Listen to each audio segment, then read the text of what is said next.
Miss Hong Chilin, kuis, workshop, dan diakhiri dengan penutup. Untuk mempersingkat waktu, agenda selanjutnya yaitu pembacaan doa. Kepada para hadirin, dipersilahkan berdoa menurut agama dan keyakinan masing-masing. Berdoa dipersilahkan.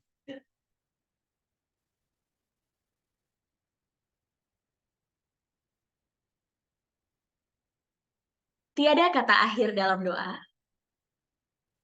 Agenda selanjutnya adalah sambutan dari Project Officer Flow AMSA Unram tahun 2023.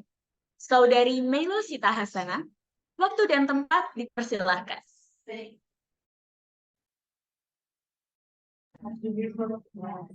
Baik, Assalamualaikum warahmatullahi wabarakatuh.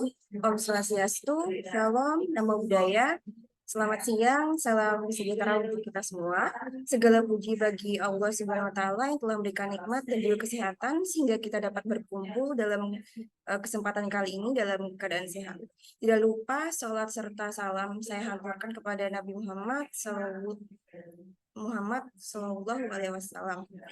Baik, yang saya hormati Dekan Fakultas Kedokteran Universitas Mataram, Profesor Dr. Hamsul Kadrian, SPTHT, KLK, MKes, FICS.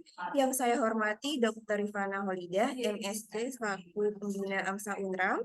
Yang saya hormati perwakilan dari representatif AMSA Unram, Kak Rukmanggana Satya Pratiwi. Yang saya banggakan peserta yang telah hadir pada kegiatan hari ini. Sebelumnya saya ucapkan terima kasih kepada rekan-rekan panitia karena telah membantu dan kerjasama dalam menyelenggarakan kegiatan Fluent in Language Assembly 2023. Dan saya ucapkan terima kasih kepada tamu-tamu undangan serta teman-teman yang telah menyempatkan waktunya untuk hadir di acara ini. Saya Mielo Sitansana selaku Project Officer kegiatan Fluent in Language Assembly 2023.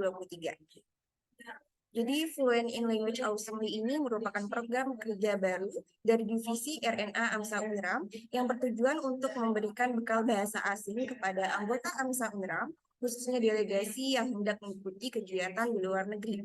Pada tahun ini, Fluent in Language Assembly mengambil judul Mandarin Chinese 101, A Starter for Traveler and Casual Conversation dengan tema Introduction to the Chinese Language dan Using Mandarin Chinese for Traveling. Manfaat dari kegiatan ini untuk meningkatkan kemampuan dan pemahaman berbahasa asing dari anggota AMSA Unram yang tentunya di era globalisasi ini sangat diperlukan dalam memudahkan mahasiswa berkomunikasi, menambah pengetahuan, menambah relasi, serta masih banyak lagi. Saya berharap seluruh peserta dan tamu undangan dapat mengikuti seluruh rangkaian kegiatan hari ini dengan baik dan mendapatkan banyak manfaat. Saya, selaku Project Officer Fluent in Language Assembly 2023, menyampaikan permohonan maaf yang sebesar-besarnya atas kesalahan dan khilafan yang telah kami lakukan. Terima kasih atas perhatiannya. Mohon maaf atas segala kekurangan. Cukup sekian dari saya. Wassalamualaikum warahmatullahi wabarakatuh. Waalaikumsalam warahmatullahi wabarakatuh. Terima kasih kepada Saudari Melo Sita Hasana atas sambutannya. Selanjutnya, ada sambutan dari representatif AMSA Unram atau yang mewakili Saudari Rukmanggana Satya Pratiwi. Waktu dan tempat dipersilahkan. Assalamualaikum warahmatullahi wabarakatuh. Om Swastiastu, Shalom, Namo Buddhaya, salam kebajikan dan selamat siang semuanya. Yang terhormat Dekan Fakultas Kedokteran Universitas Mataram, Profesor Dr. Hamsu Kadrian, SPTHT KL Konsultan, MKes FICS. Yang terhormat Pembina AMSA Unram, Dr. Rifana Holidah MSc. Our speakers today, Tobias and Zilin, dan seluruh anggota AMSA Unram. Terima kasih banyak atas kehadiran dan partisipasinya dalam Flow 2023. Perkenalkan, saya Aya, Vice Representative Eksternal AMSA Unram, mewakili representatif AMSA Unram, Ananda Amirah Balkis yang saat ini sedang berhalangan hadir. Flow atau Fluent in Language Assembly merupakan salah satu program kerja baru dari Divisi Research and Academics AMSA Unram yang bertujuan untuk memberikan pengetahuan baru dan juga meningkatkan minat anggota AMSA Unram terhadap bahasa, khususnya hari ini bahasa Mandarin. Mungkin teman-teman dalam waktu dekat ada yang akan traveling ke negara yang berbahasa Mandarin. Kesempatan ini dapat dijadikan ajang untuk pembekalan bahasa. Kami juga menyampaikan terima kasih banyak kepada Project Officer Flo, Sita, dan Oming, serta kepada teman-teman RNA lainnya. Thank you to Tobias and Zilin as well for making time to teach us Mandarin here. Akhir kata, saya mohon maaf apabila terdapat kesalahan kata maupun perbuatan. Semoga kegiatan Flow ini dapat berjalan dengan lancar. Wassalamualaikum warahmatullahi wabarakatuh. Om Shanti, Shanti, Shanti Om. Selamat siang dan Viva Hamsa. Terima kasih kepada Saudari Rusmanggana Satya Pratiwi atas sambutannya. Selanjutnya, sambutan dari pembina AMSA Unram. Kepada yang terhormat Dr. Rifana Khalida MSc, waktu dan tempat dipersilahkan. Terima kasih. Bismillahirrahmanirrahim. Assalamualaikum warahmatullahi wabarakatuh.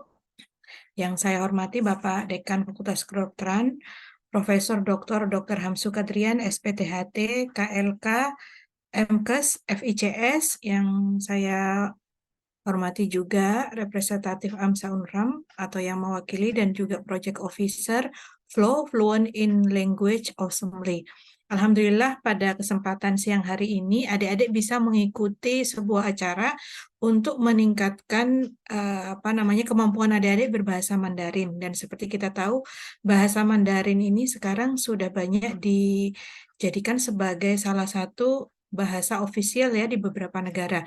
Jadi bagi adik-adik yang dalam waktu dekat ini ingin jalan-jalan ke beberapa negara yang kebetulan juga menggunakan bahasa Mandarin, jadi pada kesempatan siang hari ini bisa dijadikan pembekalan bahasa. Kemudian juga banyak juga manfaat yang lain ya, di antaranya adik-adik bisa meningkatkan kemampuan adik-adik nanti untuk menguasai bahasa Mandarin sehingga akan memperluas lapangan kerja. Jadi misalnya nanti adik-adik mau bekerja sebagai dokter di negara yang berbahasa Mandarin, adik-adik sudah punya dasar pengetahuan. Dan juga adik-adik juga bisa memperluas relasi ya dan pertemanan dengan teman-teman yang menggunakan bahasa Mandarin. Jadi kalau misalnya menguasai bahasa Mandarin ini berarti jaringan adik-adik nanti akan bertambah luas. Jadi pesan saya ikuti ya flow pada siang hari ini, insya Allah nanti manfaatnya akan dirasakan oleh adik-adik semuanya. Terima kasih banyak. Viva Amsa. Assalamualaikum warahmatullahi wabarakatuh. Waalaikumsalam warahmatullahi wabarakatuh. Terima kasih kepada Dr. Rifan Khalida MSc atas sambutannya. Selanjutnya adalah sambutan dari Profesor Dr. Hamsu Kadrian, SPTHT KLK, MKes FICS, sekaligus membuka secara resmi webinar Flow AMSA Universitas Mataram tahun 2023. Kepada yang terhormat, Profesor Dr. Hamsu Kadrian, SPTHT KLK, MKes FICS, waktu dan tempat dipersilahkan. Terima kasih Mbak Novanda. Assalamualaikum warahmatullahi wabarakatuh. Selamat siang, salam sejahtera untuk kita semua. Yang saya hormati pembina AMSA Unram, Bu Dr. Rifana, calon doktor ya, kandidat doktor sebentar lagi insya Allah ya. Kemudian seluruh pengurus dari AMSA, termasuk project manajernya dan seluruh panitia, serta seluruh peserta yang hadir pada kesempatan siang hari ini. Pertama-tama marilah kita terus memanjatkan puji syukur kehadirat Allah Subhanahu wa taala, Tuhan Yang Maha Kuasa, yang atas berkat limpahan karunia-Nya kepada kita semua sehingga kita bisa hadir pada pertemuan siang hari ini dalam keadaan sehat walafiat. Berikutnya tentu saya senang sekali bahwa AMSA Unram ya memiliki program baru yang dinamakan sebagai Flow atau Plan in Language ya.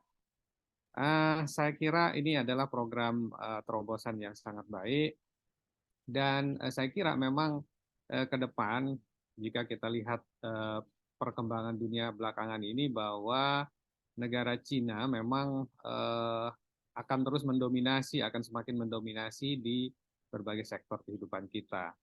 Belum lagi kalau kita lihat jumlah penduduknya yang sangat besar ya, yang lebih dari 1 miliar. Dan mungkin kalau kita katakanlah gabungkan dengan seluruh katakanlah keturunannya yang berkaitan dengan Mandarin, ini mungkin jumlahnya bisa lebih banyak lagi. Menurut saya acara pada hari ini dengan mengambil tema Mandarin Chinese 101 ya. Jadi yang bisa digunakan katakanlah untuk kita bisa berkomunikasi ataupun mencari teman ya. Atau mungkin juga akhir-akhir ini juga sudah mulai banyak dibuka studi-studi lanjutan ya di China, baik itu China daratan ataupun juga di Taiwan ya, atau mungkin juga di Hong Kong ya, yang secara peraturan internasional itu masih merupakan bagian dari China itu sendiri, walaupun mungkin menurut saya belajar bahasa Mandarin ini merupakan suatu hal yang sangat positif. Ditambah lagi bahasa Mandarin ini adalah merupakan bahasa dunia yang diakui oleh PBB. Jadi selain bahasa Inggris, bahasa Perancis, bahasa China itu juga merupakan bahasa internasional. Nah, oleh sebab itu saya kira tidak ada salahnya dan akan sangat bermanfaat kalau kita mencoba belajar bahasa Mandarin ya. Paling tidak saya ada tahu satu kata ya, misalnya xie gitu ya. Jadi terima kasih gitu ya. Nah, jadi mudah-mudahan nanti anggota AMSA UNRAM atau peserta dari kegiatan ini bisa memiliki kosakata yang jauh lebih banyak dari saya dan tentunya akan terus bertambah setiap saat dan akhirnya nanti bisa berkomunikasi dengan baik dalam bahasa Mandarin tentunya. Sekali lagi saya ucapkan terima kasih untuk AMSA FK UNRAM untuk kegiatannya yang terus melakukan terobosan-terobosan dan untuk project manajernya juga saya kira ini sudah sangat baik. Jadi tinggal diteruskan, dikembangkan dan terus ditingkatkan pada masa-masa yang akan datang. Saya kira demikian sambutan dari saya sesuai dengan permintaan panitia tadi. Izinkan saya untuk membuka acara ini dengan kita sama-sama membaca basmalah. Bismillahirrahmanirrahim. Dengan ini saya membuka secara resmi acara Fluent in Language Assembly Mandarin Chinese 101 A Starter for Travelers and Casual Conversation. Demikian saya akhiri, wabillahi taufiq wal hidayah. Assalamualaikum warahmatullahi wabarakatuh. Waalaikumsalam warahmatullahi wabarakatuh. Terima kasih saya ucapkan kepada Profesor Dr. Hamsul Kadrian, SPTHT KLK MKes FICS atas sambutannya. Agenda selanjutnya adalah pemaparan materi pertama, Introduction to the Chinese Language oleh pemateri Kak Tobias Abdiman, yang akan dipandu oleh moderator Hadil Hudati Awari Rameji. Untuk itu, kepada moderator, waktu dan tempat dipersilakan. Assalamualaikum warahmatullahi wabarakatuh. Selamat siang teman-teman semua. Perkenalkan saya Meci selaku moderator pada pemaparan materi pertama ini. Materi pertama dengan topik Introduction to the Chinese Language yang akan disampaikan oleh Kak Imade Tobias Abdiman. Sebelum kita presentasi materi, izinkan saya untuk membacakan CV dari pemateri pertama pada hari ini. Baik, Kak Imade Tobias Abdiman lahir di Denpasar pada tanggal 21 Maret tahun 2003 dengan kebangsaan Indonesia. Kak Tobias bersekolah di SD Kristen Harapan Denpasar, kemudian di SMP Negeri 7 Denpasar, kemudian di SMA Negeri 4 Denpasar, dan pada saat ini Kak Tobias berkuliah di Universitas Mataram. Adapun beberapa penghargaan yang diperoleh oleh Kak Tobias, yang pertama yaitu First Winner PCC EMSC 2023 Taiwan AMSA Indonesia Public Poster Competition, yang kedua Gold Medalist at Kaohsiung International Innovation and Design Expo in Republic of China, dan yang ketiga yaitu Top of Information and Technology at Kaohsiung International Innovation and Design Expo in Republic of China. Baik, langsung saja kita sapa pemateri pada hari ini. Selamat siang, Kak Tobias. Halo, selamat siang, Mochi. Gimana nih kabarnya? Iya, kabarku baik sih. Baik. Akhir-akhir ini lagi sibuk apa nih, Kak? Ada beberapa hal yang mungkin salah satunya nyiapin buat lomba MSc ini. Oke, keren banget Kak Tobias. Semoga bisa mengharumkan nama Universitas Mataram di kancah internasional. Amin. Oke, terima kasih. Sebelumnya terima kasih kepada Kak Tobias yang telah meluangkan waktunya untuk hadir dalam webinar hari ini.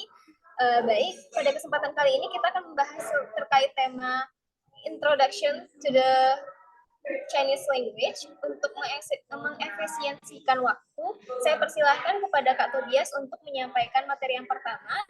Untuk penyampaian materi, dipersilakan nih Kak.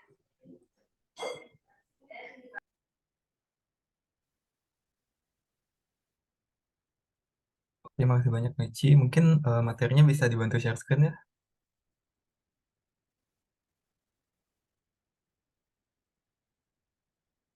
Oke. Assalamualaikum warahmatullahi wabarakatuh. Selamat pagi, Om Swastiastu, Shalom. Selamat pagi ke semua peserta dari AMSA Unram hari ini. Makasih banyak sudah mau join di acara Flow ini. Jadi mungkin sekarang aku akan memberikan sedikit materi mengenai pengenalan terhadap bahasa Tionghoa atau bahasa Cina. Jadi ini pengenalannya aku umum dulu. Jadi aku akan kenalin dulu bahasa Cina itu seperti apa, bagaimana cara kerjanya dan sebagainya. Jadi harapannya nanti eh, semuanya bisa dapat ngerti mengenai dasar-dasar dulu sebelum nanti masuk ke materi mengenai cara menggunakan bahasa, terutama bahasa Mandarin di settingan orang yang berjalan-jalan atau traveling. Oke, bisa dilanjut? Oke, jadi ini outline materi kali ini. Jadi pertama aku akan ngenalin istilah-istilah dulu. Jadi istilah umumnya, karena tak kenal maka tak sayang. Jadi tentu saja kita harus belajar mulai dari istilah dulu. Kemudian setelah itu kita akan mengenal lebih lanjut mengenai bahasa Tionghoa, apa itu dan apa saja yang termasuk ke dalam bahasa Tionghoa. Kemudian kita akan masuk ke pengenalan Hanzi, dan juga kemudian kita akan mengenal tentang pinyin dan tones-nya, dan juga grammar dasar dari bahasa Mandarin. Mungkin bisa lanjut. Pertama kita akan mulai dengan istilah-istilah penting terlebih dahulu. Bisa next. Oke, ada 4 term atau 4 istilah yang perlu diklarifikasi terlebih dahulu karena sebagian besar masyarakat Indonesia saat ini masih belum tahu cara pakai istilah ini dengan benar. Jadi eh, sebelum tahun 2000-an semua istilah ini menggunakan satu kata yang sama dalam bahasa Indonesia yakni Cina.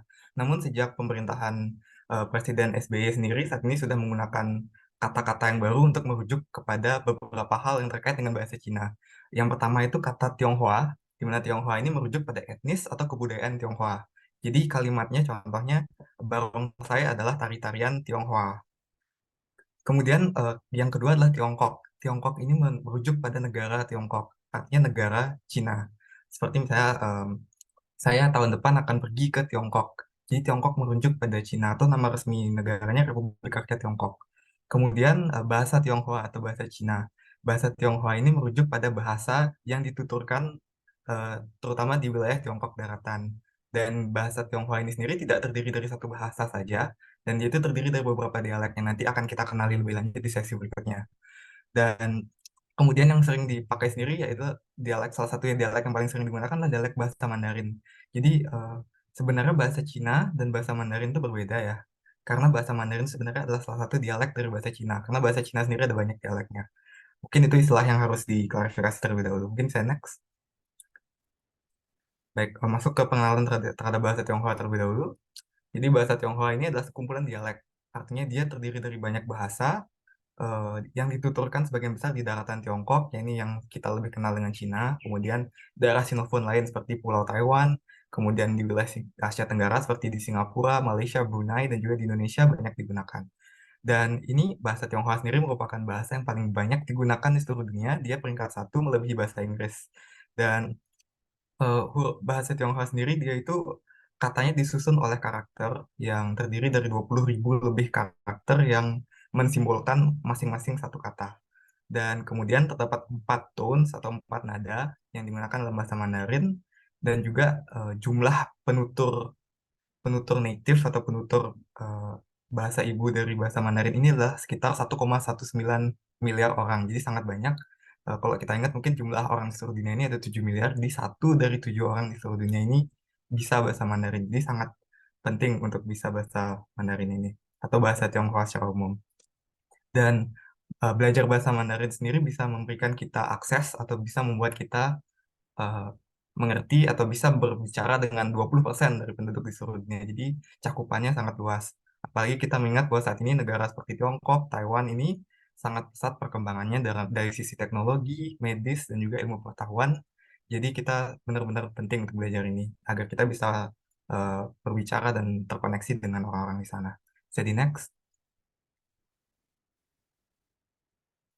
Nah, jadi ini ada sedikit pengenalan sendiri. Mungkin sebelumnya sudah banyak yang dengar istilah-istilah ini seperti Hokkien, Cantonese, dan juga Mandarin. Jadi ini adalah dialek-dialek bahasa Tionghoa yang sering dijumpai. Jadi bahasa Cina itu terdiri dari banyak dialek, dan inilah 3 dialek yang paling lazim untuk ditemukan, terutama di Indonesia.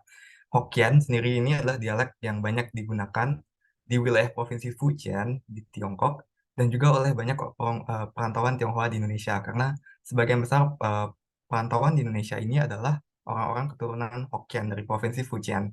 Contoh-contoh katanya yang mungkin sangat kita kenal seperti kamsha. Kalau misalnya kita sering bilang kamsha untuk terima kasih, itu bukan bahasa Mandarin, tapi bahasa Hokkien. Tapi dia memang bahasa Cina, karena itu adalah dialek dari bahasa Cina. Kemudian goceng, 5.000 itu goceng. Kemudian cia atau makan, itu semuanya adalah bahasa Hokkien, bukan bahasa Mandarin. Kemudian dialek Tionghoa yang sering digunakan juga Cantonese. Di Indonesia tidak terlalu banyak yang pakai, tapi ini lebih banyak dipakai di Provinsi Guangdong di Tiongkok, kemudian di wilayah seperti Hong Kong dan juga Macau. Dan ini mungkin paparan kita terhadap bahasa Cantonese lebih banyak di film-film Hong Kong, karena film-film Hong Kong ini cukup populer di Indonesia ya. Kita cukup kenal seperti Jackie Chan, Bruce Lee, dan sebagainya, itu semuanya mereka berbicara dalam bahasa Cantonese di film tersebut, karena mereka filmnya di syuting dan juga berdasarkan kultur atau budaya di wilayah Guangdong atau Guangdonghua, Cantonese. Dan ini juga sering diturunkan oleh Tionghoa perantauan di Asia Tenggara, terutama di wilayah Malaysia dan Singapura, masih banyak uh, perantauan Tionghoa yang bisa menggunakan bahasa Cantonese. Kemudian yang paling lazim, paling banyak dituturkan adalah bahasa Mandarin. Mengapa paling banyak dituturkan? Karena bahasa Mandarin adalah bahasa resmi yang digunakan oleh Republik Rakyat Tiongkok atau negara Cina. Jadi seluruh masyarakat Cina bisa bahasa Mandarin karena itulah bahasa nasionalnya, sebagaimana bahasa Indonesia di Indonesia. Dan selain di Cina juga digunakan sebagai bahasa resmi di Taiwan, di Republik Tiongkok. Mungkin untuk yang masih bingung tentang dialek ini, anggap saja bahasa Cina itu adalah bahasa Indonesia. Dan dialek-dialek ini adalah bahasa daerah, seperti bahasa Jawa, bahasa Bali, dan sebagainya. Itu beda satu sama lain, tapi masih satu keluarga. Mungkin bisa dilihat. Ini adalah contoh perbandingannya. Yang di paling atas itu adalah bahasa Mandarin, yang di tengah bahasa Cantonese, dan yang di bawah adalah bahasa Hokkien. Jadi terlihat, mungkin kalau dari huruf Hanzi-nya nggak bisa baca ya, tapi itu ada literasi Latinnya di bawahnya. Saya bahasa Mandarin, 今天的晚饭我已经吃过了. Itu benar-benar beda di Cantonese dan Hokkien. Saya nggak bisa baca bahasa Cantonese atau Hokkien karena saya nggak bisa bahasa itu. Tapi bisa dilihat sendiri dari huruf Latinnya sendiri sudah sangat beda. Artinya bahasa-bahasa ini meskipun dikategorikan sebagai bahasa Cina, itu tidak bisa dimengerti satu sama lain. Artinya harus belajar satu-satu. Tapi ada satu hal yang sama kalau kita perhatikan. Hurufnya, penulisannya sama. Jadi kalau kita lihat, jadi orang Cantonese itu tidak bisa berbicara dengan orang yang berbicara bahasa Mandarin. Tapi kalau misalnya mereka menulis, itu bisa dimengerti oleh bahasa Mandarin karena huruf yang digunakan sama. Kurang lebih sama seperti aksara Jawa dan aksara Bali, di mana dua-duanya sama-sama Hana Caraka. Cuman beda katanya saja. Kurang lebih seperti itu. Mungkin bisa di next. Kemudian bahasa Tionghoa ini seperti yang sudah disebutkan tadi digunakan di wilayah-wilayah ini, terutama pertama di Republik Rakyat Tiongkok, negara yang saat ini merupakan ekonomi terbesar kedua di dunia, rumah bagi 1,4 miliar penutur bahasa Tionghoa, negara dengan jumlah penduduk terbesar kedua di dunia saat ini. Bahasa resminya adalah bahasa Mandarin atau Putonghua, dan itulah bahasa resmi di Republik Rakyat Tiongkok. Kemudian yang kedua adalah di Republik Tiongkok, itu nama resmi dari Taiwan, negara Taiwan. Dan itu saat ini adalah pusat perkembangan teknologi Asia Timur. Jadi saat ini kiblat teknologi di Asia Timur adalah selain ke Jepang, Korea juga di Taiwan. Kemudian dia bahasa resmi negaranya juga bahasa Mandarin, meskipun dia juga menggunakan dialek Hokkien. Dan juga bahasa Tionghoa ini banyak digunakan di Malaysia dan Singapura. Mungkin bisa dinotis ketiga-tiganya ini memiliki dialek bahasa Mandarin. Cuman penyebutan bahasa Mandarin berbeda, di mana di Republik Tiongkok bahasa Mandarin ini disebut dengan istilah Putong Hua. Kalau di Taiwan disebutnya Kuo Yu. Dan kalau di Malaysia dan di Singapura disebutnya Hua Yu. Secara resmi, kalau misalnya di RRT itu secara harafiah terjemahannya adalah bahasa orang Putong. Untuk di Taiwan sendiri, terjemahan harafiah bahasa Mandarin itu adalah bahasa negara.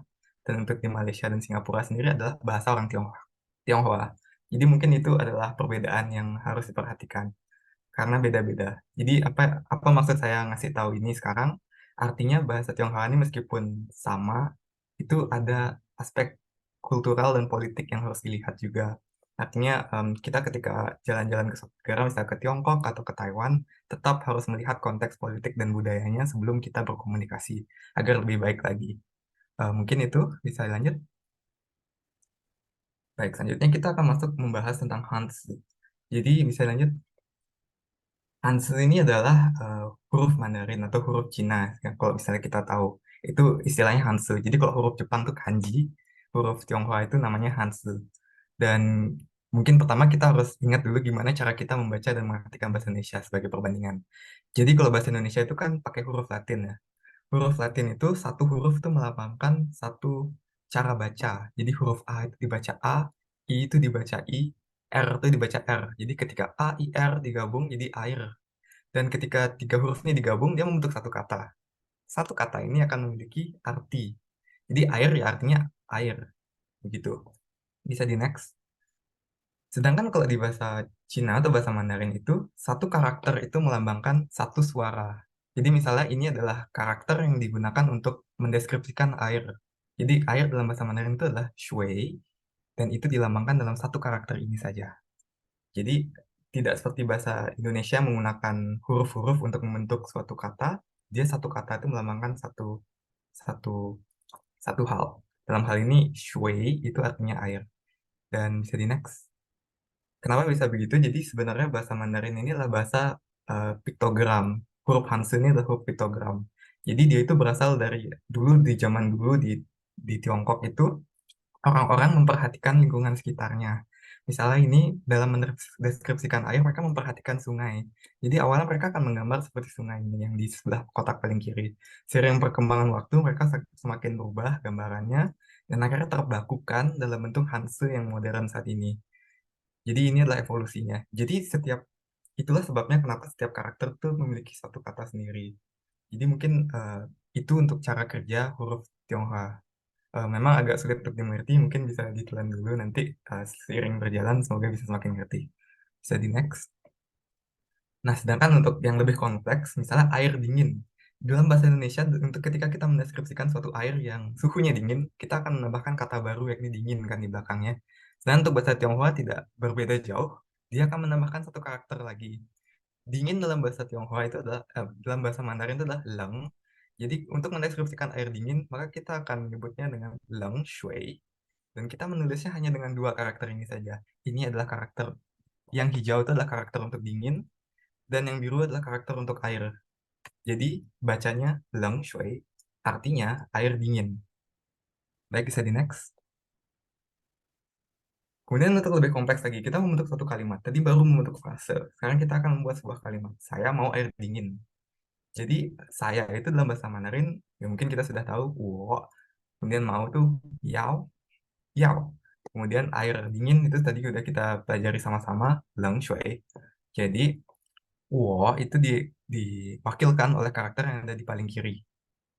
Kemudian Yao itu diwakilkan oleh karakter nomor 2 dari kiri itu. Dan Lang Shui itu diwakilkan oleh dua karakter yang di belakang. Jadi setiap kata itu punya satu karakter dan satu cara bacanya sendiri-sendiri. Jadi ketika kita mau bicara tentang saya mau air dingin dalam bahasa Mandarin, itu ditulisnya seperti ini dengan 4 karakter saja. Dan bacanya Wo Yao Lang Shui. Jadi next. Mungkin kita sekarang berpikir cukup susah ya untuk ngafalin semua karakter karena setiap kata tuh punya gambarnya sendiri. Tapi sebenarnya ada polanya dan pola ini dapat dilihat dengan radikalnya sendiri. Jadi ada radikal di sebelah kiri ini Dan ini adalah radikal untuk air. Jadi segala hal yang berurusan dengan air itu sebagian besar itu memiliki radikal ini. Jadi kita bisa mengenal dari radikal ini. Misalnya sungai, he, itu ada radikal airnya di sebelah kiri, ini yang merah-merah itu. Kemudian untuk kolam, che, itu ada juga. Samudra, yang, itu ada juga. Laut, hai, itu juga ada. Jadi semuanya ada. Atau ini penggunaan yang lebih jelasnya lagi, misalnya air mata, lei, itu huruf Tionghoanya adalah yang pink itu, tears. Kemudian itu tuh adalah gabungan dari dua radikal, itu radikal air dan juga mata. Air sendiri dalam bahasa Mandarin itu adalah shui, dan mata itu mu. Jadi ketika digabung, dia akan membentuk air mata, lei. Jadi dia adalah satu kata sendiri. Jadi itu adalah satu pola yang bisa dilihat. Jadi ini mungkin saya tidak akan mengajarkan seluruh polanya karena banyak. Nanti jadi setidaknya ini bisa jadi batu awal atau loncatan awal untuk belajar Mandarin berikutnya. Jadi bisa tahu mulai belajarnya dari mana. Bisa di next. Oke, tadi kita sudah belajar tentang Hanzi. Kan kita akan belajar tentang Hanyu Pinyin. Jadi Hanyu Pinyin ini adalah bagaimana huruf Mandarin tadi itu dituliskan dalam bahasa huruf Latin. Bisa di next. Jadi mungkin kita sudah ngerti ya dari tadi kita belajar itu, kita lihat bahwa huruf Mandarin ini cukup susah karena dia beda cara nulisnya dengan huruf Latin yang biasa kita gunakan. Tentu saja dulu di zaman dulu orang Barat sulit mengerti dan membaca huruf Tionghoa. Terutama di tahun 1605 sendiri, inilah pertama kali misionaris Yesuit itu membuat buku yang menuliskan gimana caranya menuliskan huruf Tionghoa dalam huruf Latin. Kemudian sering perkembangan zaman, maka cara penulisan ini dibakukan oleh sekelompok akademisi di Tiongkok. Itulah pada tahun 1950-an timbullah sesuatu yang disebut dengan Hanyu Pinyin, dan itulah cara baca atau cara menuliskan huruf Tionghoa tadi di dalam huruf Latin. Contohnya ini, misalnya di stasiun yang ada di Chengzhou ini, yang di atas itu huruf Tionghoanya itu transliterasi atau terjemahan dalam huruf Latin itu ada di bawah. Jadi yang di bawah itulah yang disebut dengan Hanyu Pinyin. Jadi itulah bagaimana cara membaca huruf Mandarin dalam huruf Latin. Jadi, dan ini sangat penting untuk kita, terutama orang-orang Indonesia atau orang-orang non-Tiongkok yang ingin belajar bahasa Tionghoa, karena tentu saja susah untuk ngafalin kata dan sebagainya itu dengan bantuan terjemahan ke huruf Latin ini. Jadi, cukup penting untuk kita untuk belajar tentang Hanyu Pinyin nih. Saya di next. Jadi ini adalah isian atau struktur dari Hanyu Pinyin. Jadi misalnya untuk ini adalah ma, itu huruf karakternya adalah yang di bawah ini. Ma itu adalah karakter untuk ibu. Jadi ma itu adalah cara baca dari karakter ini. Dan itu pinyin ini terdiri dari awalan dan akhiran. Awalan ini biasanya huruf mati dan akhiran ini adalah huruf hidup. Dan selain ada akhiran, dia juga memiliki nada. Ada 4 nada dalam bahasa Mandarin yang harus kita mengerti karena nada ini beda cara bacanya dan artinya juga bisa beda. Jadi ma dan ma itu artinya beda. Bisa dilanjut dulu. Jadi ini awalan dan akhiran yang saya sebut tadi. Jadi untuk awalannya ada beberapa ini. Untuk awalan ini ada cara baca khususnya. Jadi perlu kita pelajari masing-masing. Saya po, po, mo, fo, de, de, ne, le, ge, ke, he, je, zi, xu, zhi, qu, shu, er, zi, qi, si, yi, wu. Jadi ada cara baca sendiri. Jadi ZH itu nggak dibaca Z gitu, tapi Ju. Ju. Dan akhirannya juga ada cara bacanya sendiri. Jadi ini ini adalah huruf apa nama bahasa Indonesia? Vowel yang eh, kita kenal A, O, E, I, U ini, tapi ada yang lain juga ya. A, O, E, I, U, Y. Jadi U ini seperti gabungan antara U dan E, U, I, A, Wei, Ao, O, Y, Y, Ye, Yue, R, An, En, In, Un, Yin, Ang, Eng, Ing, Ong. Jadi itu adalah cara baca akhirannya. Ya tentu saja nggak bisa dipelajari dalam satu satu sesi kayak gini ya. Jadi harus tetap belajar sendiri-sendiri. Tapi intinya ini adalah hal yang penting untuk dipelajari. Kenapa? Karena ini adalah dasar kita untuk melafalkan huruf-huruf yang susah tadi. Misalnya contoh deh, apa ya huruf kalimat Mandarin gitu. Oh ya, kayaknya semuanya tahu Presiden Cina ya, Xi Jinping. Itu kan semua pasti tahu ya, Xi Jinping. Xi Jinping. Itu misalnya, Xi itu tuh X dan I.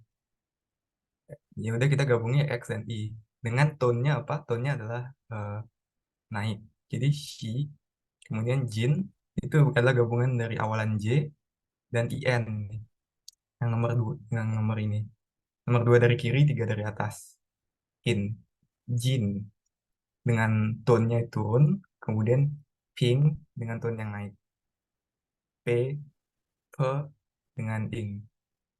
Ya itu. Mungkin memang cukup susah dan butuh waktu untuk belajar ini, tapi setidaknya ini adalah hal yang pertama kali harus dipelajari dalam belajar bahasa Mandarin. Saya cuma memberikan perkenalan saja dulu tentang bagaimana cara kerjanya bahasa Mandarin. Dan untuk Hanyu Pinyin ini terutama yang cukup penting untuk diperhatikan, ada huruf yang mirip-mirip suaranya, misalnya B dan P ini, kalau dalam bahasa Indonesia kan B sama P itu beda jauh ya, B, baba, papa. Tapi kalau bahasa Mandarin mirip papa, pa, P sama P. Ya, kalau P itu lebih ada udaranya di belakang P. Sama dengan T juga, ta, te. Makanya kalau bilang Taiwan dalam bahasa Mandarin itu Taiwan. Ya, itu yang perlu diperhatikan. Itu butuh latihan. Mungkin bisa di next. Selanjutnya kita akan masuk ke nada. Nada ini adalah satu hal yang bikin bahasa Mandarin itu sangat susah. Karena ada 4 nada dan itu menyebabkan cara bacanya beda. Dan ini harus diperhatikan nadanya. Karena kalau salah nada, salah arti. Jadi bahasa Mandarin ini adalah bahasa tonal, artinya bahasa yang setiap katanya itu memiliki tone atau nada. Nggak kayak bahasa Indonesia. Kalau bahasa Indonesia itu kan kita ngomongnya, kalau misalnya kita ngomongnya datar-datar aja, itu tetap kita bisa ngerti. Misalnya, saya mau makan nasi ke sana, itu kan artinya tetap sama dengan kalau misalnya aku bilang, saya mau makan nasi ke sana. Itu artinya sama. Tapi kalau bahasa Mandarin, kita beda tone, artinya beda. Misalnya ini, Lao shi wo xiang wen ni, itu beda artinya dengan Lao shi wo xiang wen ni. Kalau kita lihat secara kasarnya, itu huruf kata-katanya kan sama nih semuanya Lao shi wo xiang wen ni. Tapi yang beda itu cuman ini, tone-nya yang satu tuh menurun gini, yang satu tone tanda rumput atau tone yang turun naik. Dan dua-duanya ini fatal kalau beda. Oh ya, bedanya itu bisa dilihat di huruf Mandarinnya itu di sebelah kanan itu. Yang dihijaukan itu adalah wen dan wen. Itu beda sekali hurufnya. Tapi cara bacanya mirip, cuma beda tone saja.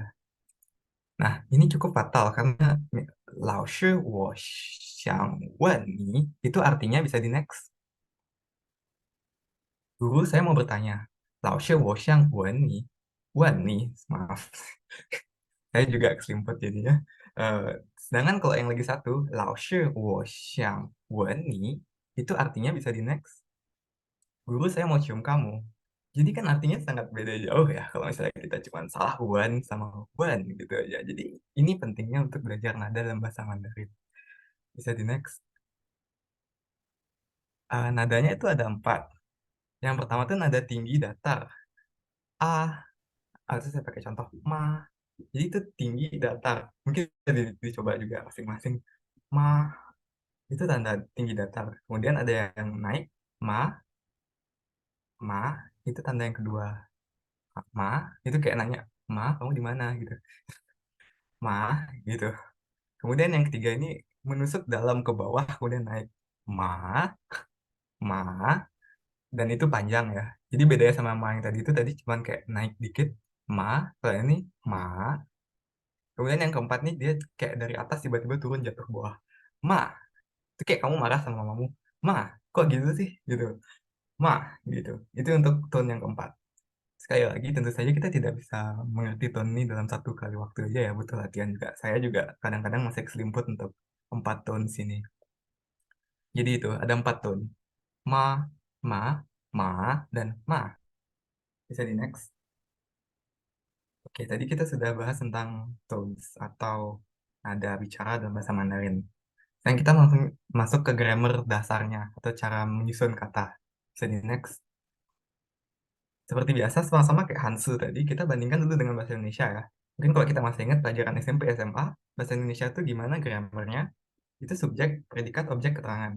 Subjek itu orang yang melakukan, predikat itu apa yang dilakukan, objek itu siapa yang menjadi korban, dan kemudian keterangan itu adalah keterangan tambahan, tempat atau waktu. Misalnya, ibu memakan nasi di dapur, subjeknya ibu. Siapa yang melakukan? Ibu. Predikat atau kata kerjanya memakan, makan. Kemudian objeknya nasi.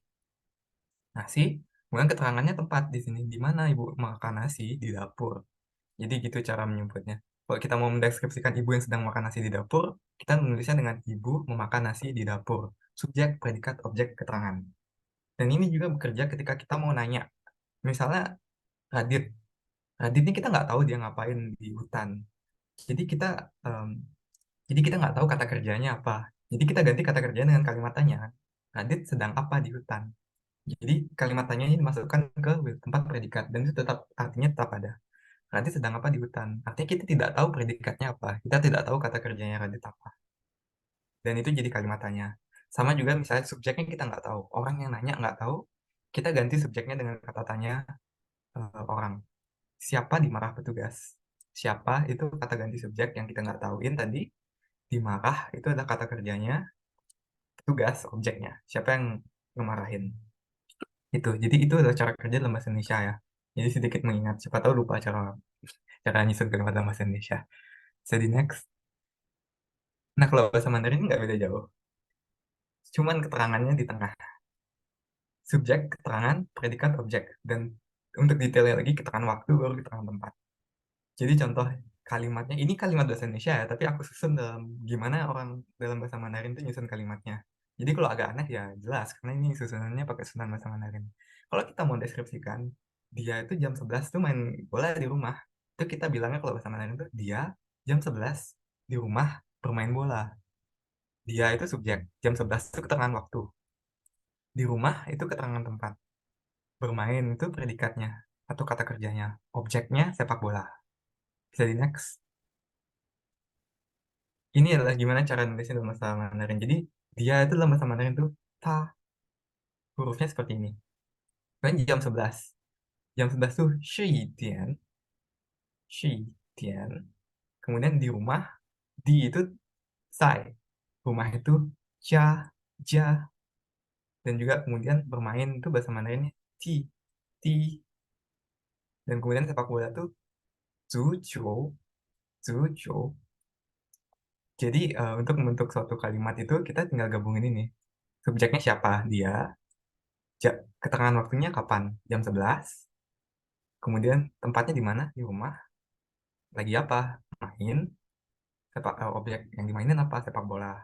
Jadi kalau kita mau mendeskripsikan ini dalam bahasa Mandarin ya udah tinggal bilang ta shui tian tai tai cha ti su qiu. Jadi itu sudah satu kalimat Mandarin yang berguna atau berfungsi. Bisa di next. Kemudian kalau misalnya kita ganti jadi kata tanya, di mana dia bermain bola pada jam 11?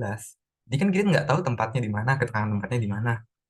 Ya udah, jadi bagian keterangan tempatnya kita ganti dengan kata tanya, sama kayak bahasa Indonesia tadi. Jadi kalau di Indonesia kan tuh dia jam 11 di mana bermain bola. Kalau misalnya kita bacanya dalam bahasa Indonesia ya tentu saja nggak nyambung ya, karena ini adalah sekali lagi gimana kita membacanya dalam bahasa Mandarin. Dan untuk bahasa Mandarinnya sendiri sama, dia itu ta, jam 11 tuh shui tian, di mana tuh zai nali, bi tambah she, kemudian bermain tuh ti, dan sepak bola tuh zu chou. Jadi untuk di jadi di mana dia bermain sepak bola pada jam 11 itu jadinya ta shui tian, she zai nali ti zu chou. Dan itu tulisannya seperti ini.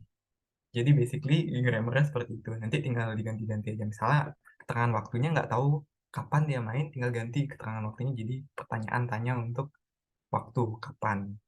Kemudian saya predikatnya nggak tahu, tinggal ganti jadi kata tanya predikatnya. Objeknya nggak tahu, tinggal ganti objeknya jadi pertanyaan. Tapi basically grammarnya susunannya seperti ini. Oke, bisa di next. Oke, mungkin sekian dari aku, cukup singkat dan tidak terlalu menyentuh ke kosakata karena nanti Kak Selin yang ngajarin kosakatanya. Mungkin itu dari aku. Terima kasih. Aku balikin ke moderator. Baik, terima kasih atas penyampaian materi yang sangat luar biasa dari Kak Tobias. Kepada para peserta apabila ingin mengajukan pertanyaan, dipersilahkan untuk mengajukan pertanyaan melalui chat box atau langsung menggunakan fitur raise hand. Baik, sembari menunggu para peserta untuk bertanya, saya ingin bertanya dulu nih Kak. Kan untuk bahasa Mandarin ini alfabetnya berbeda dengan bahasa Indonesia maupun bahasa Inggris. Nah, untuk belajar bahasa Mandarin ini, apakah kita perlu mempelajari semua kosakatanya dulu? Mempelajari alfabetnya dulu atau gimana Kak? Dan lebih enak untuk belajar otodidak apa harus ada yang membimbing gitu Kak? Terima kasih. Oke, makasih banyak pertanyaannya, Meci. Jadi, aku ulang pertanyaannya. Jadi tadi Meci kalau nggak salah nanya itu kan banyak ini karakternya. Jadi, karena banyak keterangan karakter ini, jadi banyak kan yang perlu dihafalin. Tadi 20.000, masa mau hafalin semua? Jadi gimana? Eh, jadi tentu saja di setiap bahasa itu ada kata-kata atau kalimat, kata-kata atau frase yang paling sering digunakan. Semua bahasa pasti gitu. Bahkan bahasa Indonesia juga kita nggak tahu semua kata yang dalam bahasa Indonesia kan. Misalnya aku sebut kata Mayapada atau kayak em, Ugrasena, itu kan kalian juga asing kan dengan kata-kata itu. Padahal itu bahasa Indonesia. Karena kita cuma perlu ngerti kata-kata yang umum dipakai aja. Dan itu bisa dicari resource-nya di internet banyak. Itu misalnya top top 1000 words that is commonly used in Mandarin Chinese. Atau mungkin bisa juga dipakai di bahasa lain juga. Saya mau belajar bahasa Italia, top 1000 words commonly used in Italian. Kita bisa mulai belajar dari sana. Dan kemudian untuk bahasa Mandarin ini lagi, uniknya dia punya sistem namanya HSK atau Han Yu Shui Ping Kao Shi. Jadi HSK ini itu kayak tingkatan atau level-level dalam bahasa Mandarin. Jadi itu di setiap HSK itu ada serangkaian kosakata yang harus dihafal dan itu sudah didesain dari HSK 1 itu adalah kata-kata yang paling dasar yang paling sering digunakan. Dan kalau sudah lulus itu bisa lanjut ke HSK 2 untuk kata-kata berikutnya dan seterusnya. Dan itu ada tesnya, tentu sejenis sama IELTS atau TOEFL kalau misalnya dalam bahasa Inggres. Kayak misalnya pemateri kedua kita ini sangat tinggi ya nilai HSK-nya di HSK 6. Jadi sangat qualified untuk jadi pemateri keduanya ini. Bukan aku maksudnya, materi kedua yang setelah ini. Nah itu. Terus tadi juga pertanyaannya apakah lebih bagus belajar sendiri atau les? Kalau nggak salah ya pertanyaannya. Ya terserah masing-masing sih. Sama dengan segala hal juga. Itu sama dengan nanya gini juga. Kalau masuk kedokteran itu harus les nggak? Ya tergantung masing-masing orangnya ya. Apakah harus les atau enggak. Tapi intinya untuk belajar semua bahasa tuh kita harus terpapar secara rutin terhadap bahasa itu. Kita nggak bisa cuma baca-baca belajar doang, belajar teori apalagi atau belajar ngafalin kosakata tanpa make. Jadi ya kalau misalnya kita belajar bahasa Mandarin ke bahasa apapun itu, kita harus tetap kayak nonton video, nonton film, atau ngomong dalam bahasa Mandarin. Jadi itu nanti bakal kepake. Sama kayak bayi baru lahir tuh belajar bahasa Indonesia emang gimana? Emang kita kasih dia buku kan enggak? Dia belajar by doing kan. It's the same thing as us. We need to do, ya. Kita harus belajarnya juga dengan cara seperti itu. Mungkin itu. Terima kasih. Oke, terima kasih atas jawabannya Kak. Kepada para peserta, apakah ada yang ingin bertanya lagi? Dipersilakan untuk bertanya melalui chat box atau langsung menggunakan fitur raise hand.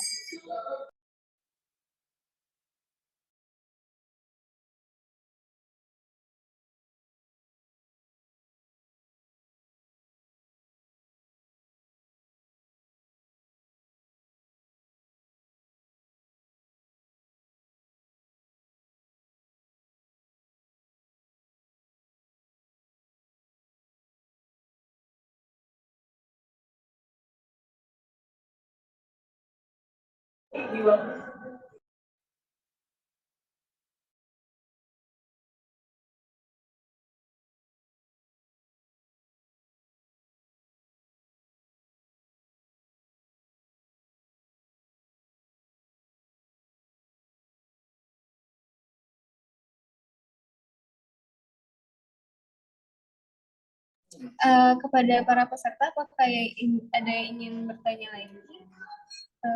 Mungkin ditunggu sampai lewat 25.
Ini ada yang bertanya langsung ke saya.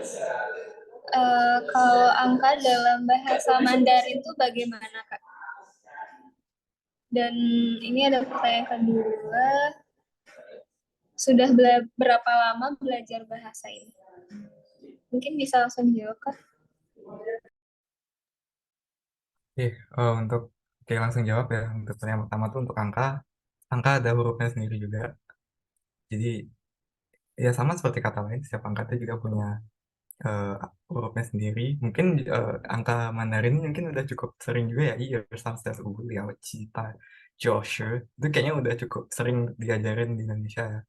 Eh, Mirip juga sama bahasa lain, bahasa Jepang kalau nggak salah. Yarsan tuh, ya banyak lah. Jadi untuk karakter Mandarinnya itu sama ada masing-masing. Mungkin bisa dicek sendiri di Google atau di mana. Aku nggak nyiapin bahan soalnya. Tapi untuk yang lupa mungkin I itu satu garis lurus, R itu dua garis lurus, San tiga garis lurus, terus Se itu yang bentuknya kotak gitu tuh. Ya, tapi mungkin bisa dicek sendiri. Tapi intinya jawabannya angka Mandarin tuh ada hurufnya sendiri, ada karakternya sendiri, ada katanya sendiri, dan ada tone-nya sendiri sebagaimana kata lain. Dan penggunaannya juga eh, sama. Mungkin yang perlu ditambah tuh misalnya pertama, kedua, ketiga tuh beda gitu. Nggak langsung bilang I or San gitu, tapi bilangnya T I, kemudian T R, ada T San, dish gitu dan sebagainya. Jadi ditambahin T di depannya kalau misalnya kita mau nyebut pertama, kedua, ketiga. Mungkin itu. Kemudian untuk 11 tuh kita tinggal tambah 10 tambah 1, Shui. 12 tuh 10 tambah 2, Shuar, dan sebagainya. Itu. Mungkin itu sedikit dari angka Mandarin. Kemudian tadi pertanyaan kedua, berapa lama belajar Mandarin? Aku pertama kali taking interest in Chinese tuh tahun 2019. Tapi nggak terlalu aktif belajar, kayak aku cuman selingan aja. Jadi ya progresnya cukup lama ya. Makanya itu. Mungkin itu dari aku. Terima kasih. Baik, terima kasih atas jawabannya, Kak. Baik, selanjutnya yaitu kita akan baik dari pemaparan materi tadi, ternyata di bahasa Chinese itu ada banyak dialek dan juga cara baca dari tiap kosakatanya itu berbeda maknanya. Dan selanjutnya sebelum pemberian sertifikat pemateri, kita akan melakukan kuis terlebih dahulu. Link kuis akan dikirimkan melalui chat box dan waktu pengerjaan kuis selama 5 menit. Kepada panitia yang bertugas, silakan.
Baik, untuk pengerjaan kuis sudah selesai. Agenda berikutnya yaitu penyerahan sertifikat materi oleh Project Officer pada panitia yang bertugas.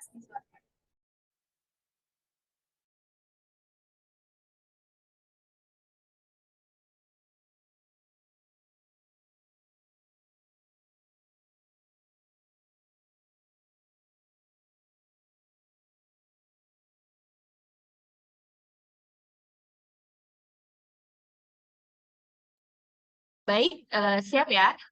1, 2, 3. Lagi 1, 2, 3. Sudah. Baik, terima kasih saya ucapkan kepada Kak Tobias selaku pemateri pada materi yang pertama hari ini. Semoga ilmu yang diberikan dapat dimanfaatkan dan digunakan dalam kehidupan sehari-hari. Hadirin sekalian, demikianlah penyampaian materi dan diskusi dari pemateri kita mengenai Introduction to the Chinese Language. Kepada Kak Tobias, apabila memiliki agenda selanjutnya tanpa mengurangi rasa hormat, dipersilakan untuk meninggalkan ruang Zoom. Dengan berakhirnya pemaparan materi pertama, saya selaku moderator pamit undur diri. Wassalamualaikum warahmatullahi wabarakatuh dan selamat siang. Selanjutnya saya kembalikan kepada MC. Baik, rangkaian pemaparan materi pertama sudah selesai. Agenda selanjutnya, pemaparan materi kedua, Using Mandarin Chinese for Traveling, oleh pemateri Miss Kong Zilin, yang dipandu oleh moderator Tabita Afifa Febianisa. Kepada moderator, waktu dan tempat dipersilahkan. Okay, thank you, MC. Well, hello, wonderful people of tomorrow. I'm Tabita, a member of AMSA Unram, that will accompany you to be the moderator of our awesome second speaker, Ms. Lily. But before we welcome her, let me have some quick introduction of her speaker. May the operator show the screen, please?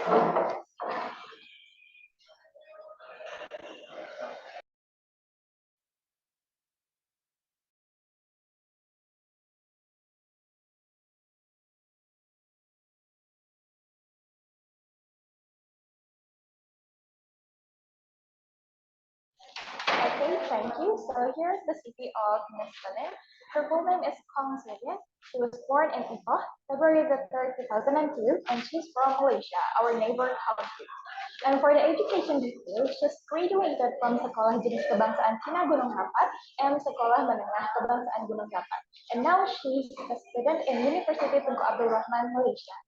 For the selected achievement, which is the reason why she's perfect to be the speaker of today's topic, using Mandarin Chinese for traveler, that is because she became the top 99% percentile scorer at Hanyu Shipping Policy / Mandarin Chinese examination in Kuala Lumpur.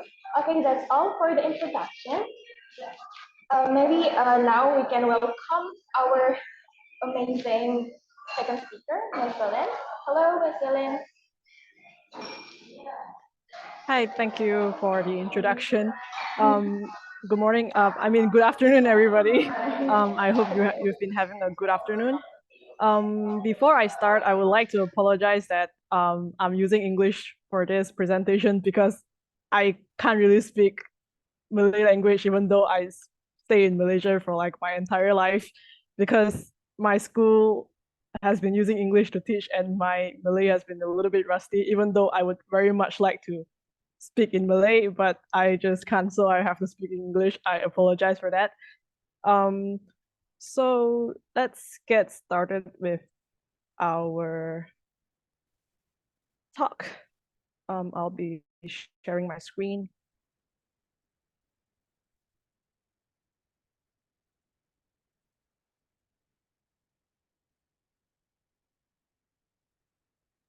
Okay, please let me know if there's any problems with my screen. Okay, so as everyone knows, today we're going to talk about Mandarin Chinese for traveling. And this is my name. My name is Kong Zilin, and thank you for pronouncing it right. I really appreciate it. And today we only will be covering 4 topics. First, it's the thing that you should know when you're going to travel to Chinese-speaking country. And the second one, I'll be introducing some basic phrases and words that will be helpful for you when you're traveling. And third, I will be talking about something that you shouldn't be talking about when you're in Taiwan. And the last one, I'll be sharing about some experience of mine about traveling to Chinese-speaking country. So without further ado, let's get this started. So first of all, I'll be sharing a quote by the famous Confucius Kongzi, which is still a very influential person to Chinese history and Chinese culture since 2000 years ago. So it says, "Is it not pleasant to learn with a constant perseverance and application?" To the original text is 学而时习之，无亦乐乎. So with this quote, I would like to invite all of you to read together when we introduce some Chinese words so that you can practice and become better together. Okay, so you might notice that 孔子, his name is very familiar. It's very similar to mine. Why is that? Our name has like zero correlation at all. And this is because Chinese is a tonal language. And even though our pinyin might be the same, but our name is written completely different and it sounds very different too. So this is also warning, not like warning, but like something that I would like all of you to pay attention to. It's because Chinese is a tonal language, so tone is very important in Chinese. So it will be very awkward if you call me Kongzi because I'm not even near as good as him. So yeah. First thing, what should we know when we're going to Chinese-speaking country? Since I know some of you are going to be going to Taiwan soon, we'll only be focusing on the country Taiwan now. So there will be two things that we should be focusing on. The first one is the language, and the second one is the cultural practice. So in Taiwan, there are two major languages that you will be hearing in Taiwan. The first one is what we're going to talk about today, which is Mandarin. It is the official language of Taiwan, and most people will be speaking in Chinese. But a lot of elders and old people, they will speak in Hokkien because Hokkien is the most common dialect in Taiwan. And you don't really need to know Hokkien. Like Mandarin is sufficient enough when you're going to Taiwan. But a lot of locals would be really appreciate if they heard something in Hokkien, because Hokkien is kind of dying right now because a lot of young people, like, they're not trying to learn a traditional language. They're not very focused about that. And most of them only know Chinese Mandarin. So if you're interested, I will recommend you to learn some fun Hokkien phrases if you want to impress the locals there. But today we will only be covering Mandarin. So the first thing, in Taiwan, I think a lot of people would know Pasar Malam is a very famous tourist attraction in Taiwan.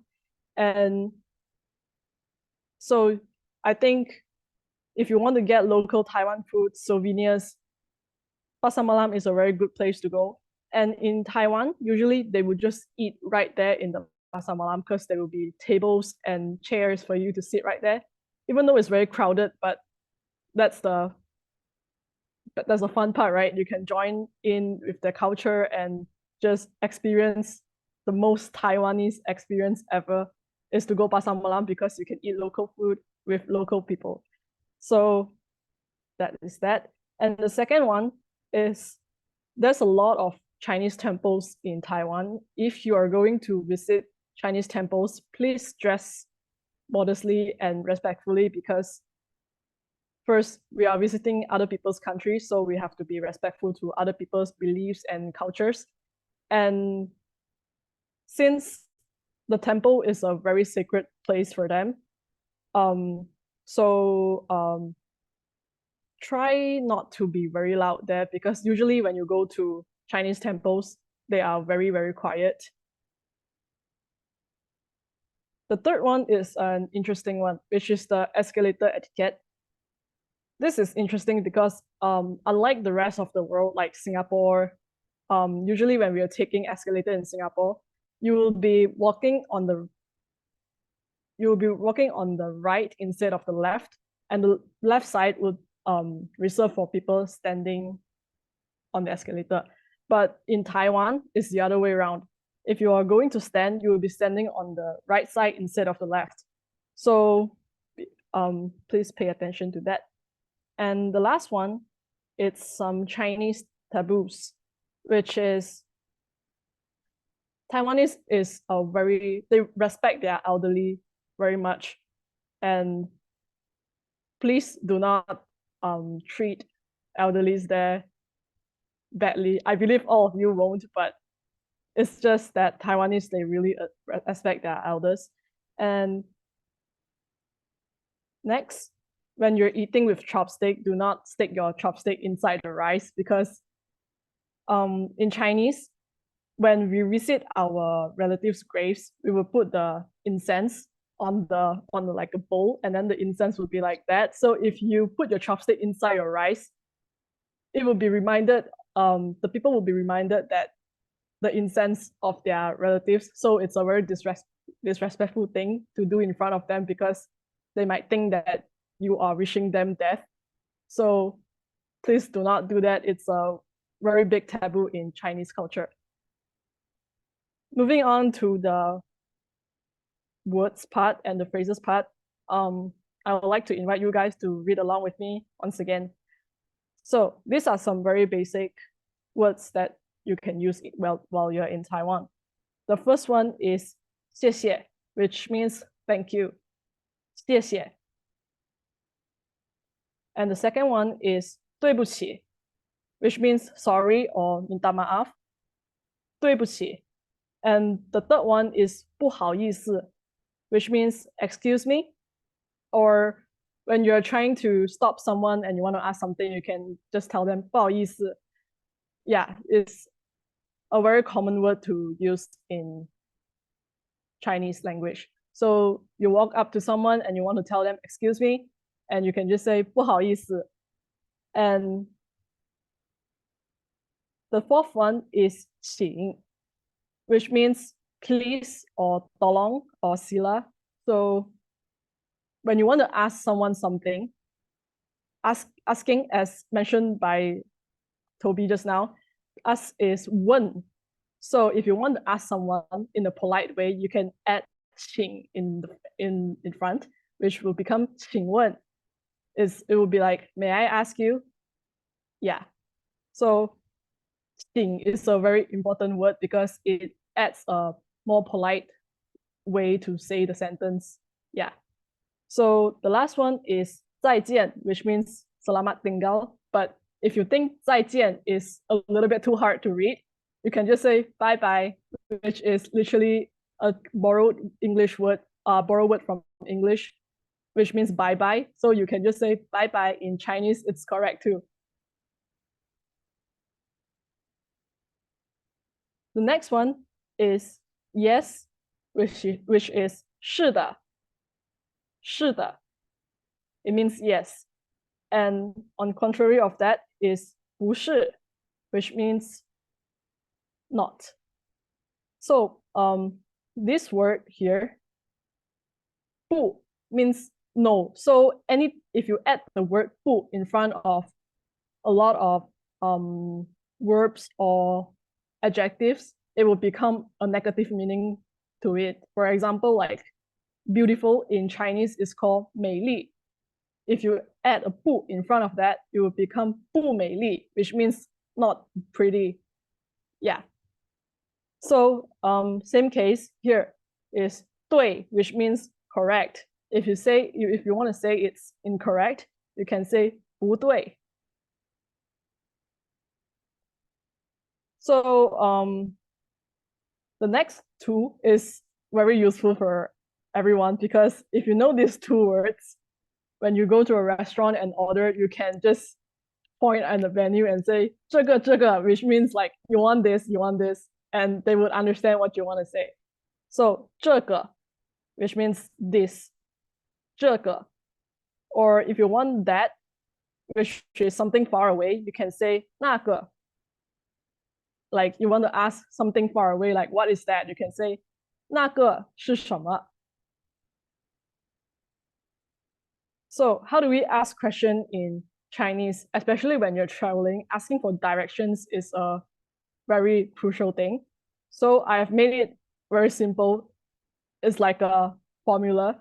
So basically, the first thing you need to remember is 请问. This is the most important thing because it's polite and you can let someone know that you are trying to ask them a question. So the first thing, you have to put 请问, and in the middle, you have to put your location, whatever location you're trying to go. Like, for example, you want to go Taiwan now. Let's just say 请问台湾. And the last one you need to ask is a direction or request of direction, which is di mana or bagaimana menuju ke. So basically, this two is almost the same. It just depends on if you want specific direction or not. If you only ask 在哪里, which means where is it, they will tell you, oh, Taiwan is very near to China. They would just tell you like that. But if you ask like 台湾怎么去, they will tell you the methods or ways that you can travel to Taiwan. So it just depends on if you want a specific answer or just a general answer.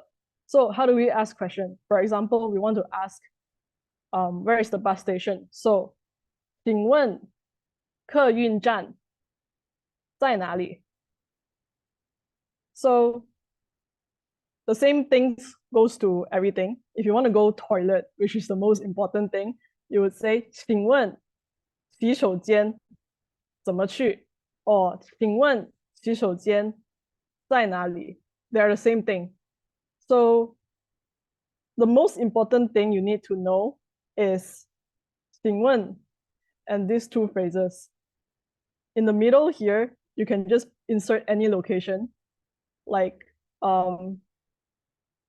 请问 Pasar Malam 在哪里? Yeah, but don't say Pasar Malam, obviously they're not gonna understand. Yeah. If you really want to impress them with Chinese, but you don't know what's the location is called in Chinese, you can speak English too, they understand English. You can just like bahasa rojak lah, like you just 请问 toilet 在哪里, like that, and then they will understand what you're saying because you got the most important part right, which is the 请问 and 在哪里. You're telling them that you're asking for direction. So this is, I would say, is the most important thing you need to know if you're going to Taiwan, because you might get lost and you're in a foreign country. Maybe your mobile data is not working or anything. So it's very important to learn how to ask for direction in case you get lost. So we will revise it one more time, which is 请问 and location 在哪里? Or 请问 location 怎么去? So how do we say we want to go to the MRT station? 请问捷运站在哪里? 请问捷运站在哪里? So it's very simple to ask questions in Taiwan. You just need to remember 请问 and 在哪里. Like these two, actually, you can just remember either one of them. It works. So yeah. We'll be moving on to the next part. If you're just nervous and you can't really speak when someone speaks to you, you can just tell them, sorry, I don't know how to speak Chinese in Chinese. So you can just tell them, 对不起，我不会说中文, which means that I don't know how to speak Chinese. Or you can follow up with 请你说英语，谢谢. Please speak English, thank you. Yeah, so if anything fails, at least remember this line so that you can like show that you know a little bit Chinese, but you don't know how to speak, but you still like, I know a little bit Chinese, I just can't speak.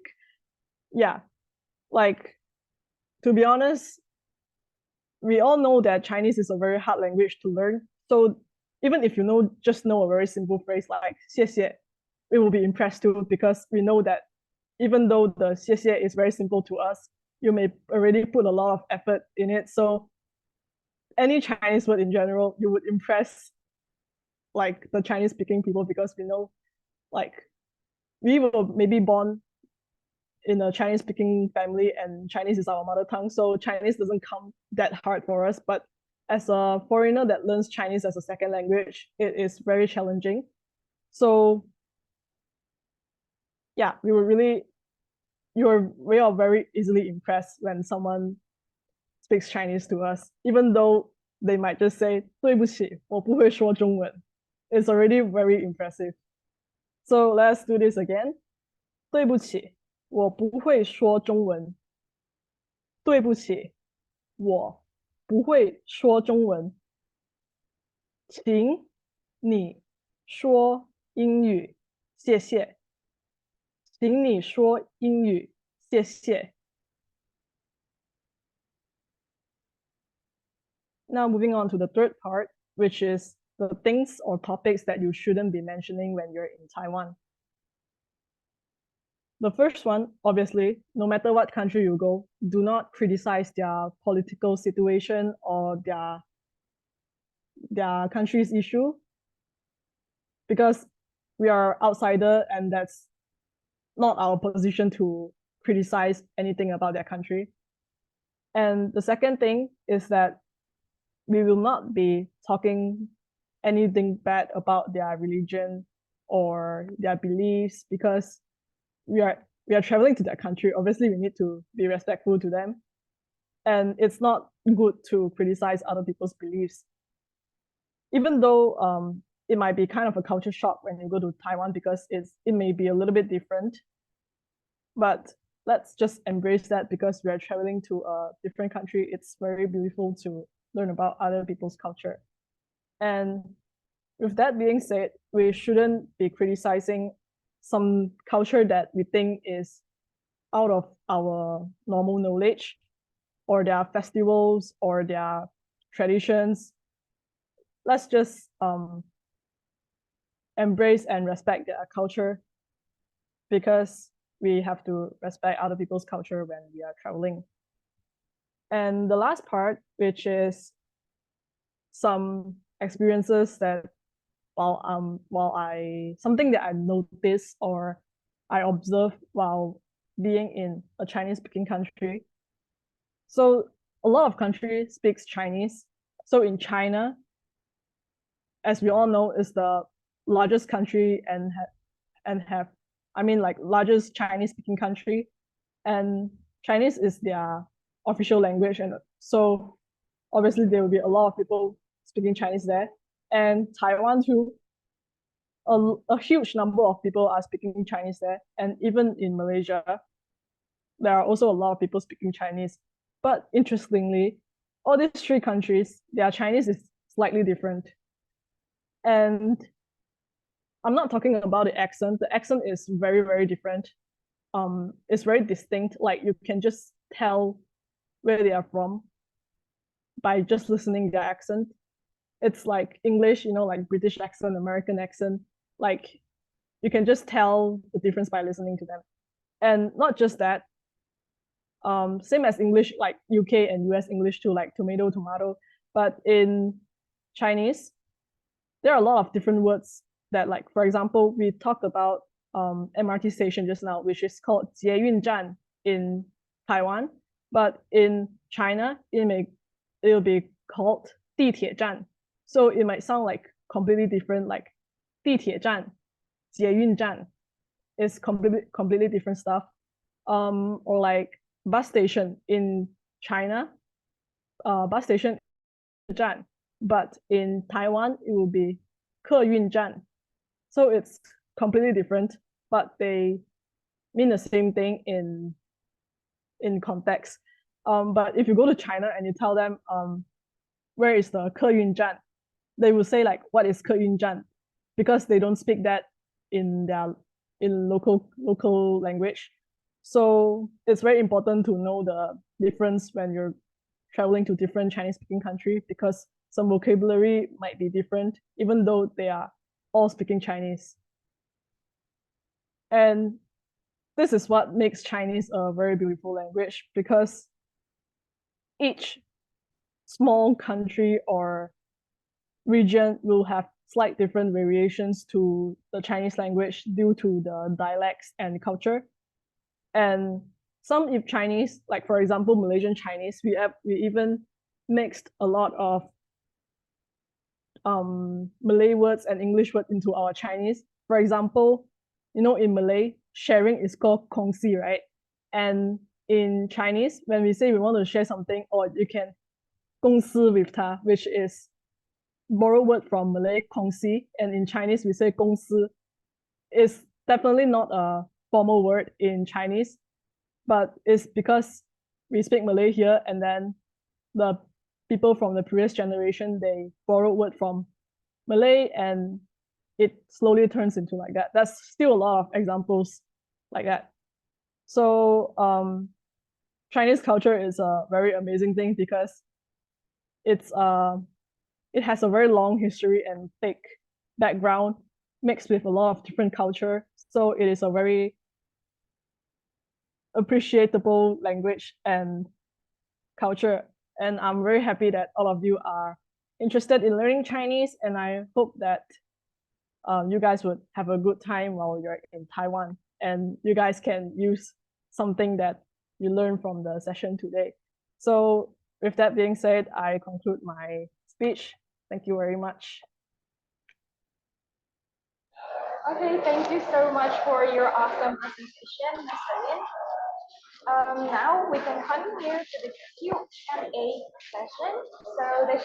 So this session will be open up for 2 questions. So for the audience who has a question for our speaker, can use the right hand feature or drop the question on the chat box.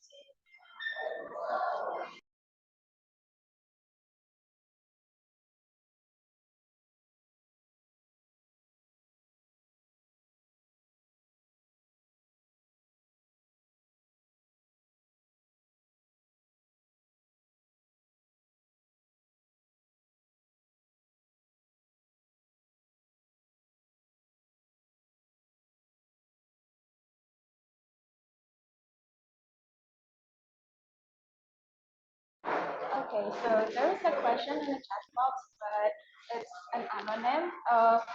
Maybe I have to ask this first. Do you prefer to collect the question first and then answer it at the end, or you would answer one by one directly? Sorry? Do you prefer to collect all of the questions first and then answer it at the end of after we collected all the questions, or you would answer it directly after we got one question and then you answer it, or do you want to collect it first? Oh, let's do it one by one. Oh, okay. Thank you.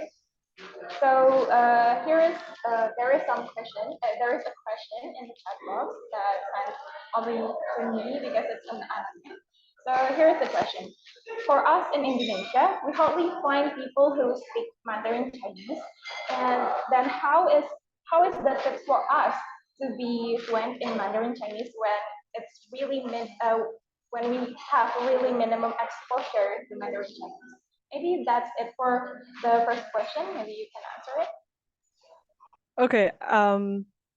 I understand that it's hard to learn a language when you don't have a medium to use it, but we are living in a modern world right now. It's very easy to find people and talk online. Like, obviously you have to do it carefully, but there are a lot of forums online, and I believe that there are a lot of people learning Chinese, and you can always join them and maybe get some friends and schedule a Chinese speaking session with them. And if you really can't find any friends after you have learned some basic Chinese words and is able to make conversation with other people, you can try to play online games, in like Chinese online games, and then just turn on your mic and try to talk with people. And I believe that it will be a really good practice. And like, for example, there's a lot of Chinese version of famous game. For example, like if you play Fortnite, there's a Chinese version of Fortnite. So you don't have to learn a entirely new game to speak to someone, but you can just go and try Chinese version stuff. You can also practice your reading and speaking while you're playing the game. So I think even though you don't have a buddy to speak or an environment to speak Chinese in, there will always be ways to let you practice Chinese online because it's very accessible for us right now.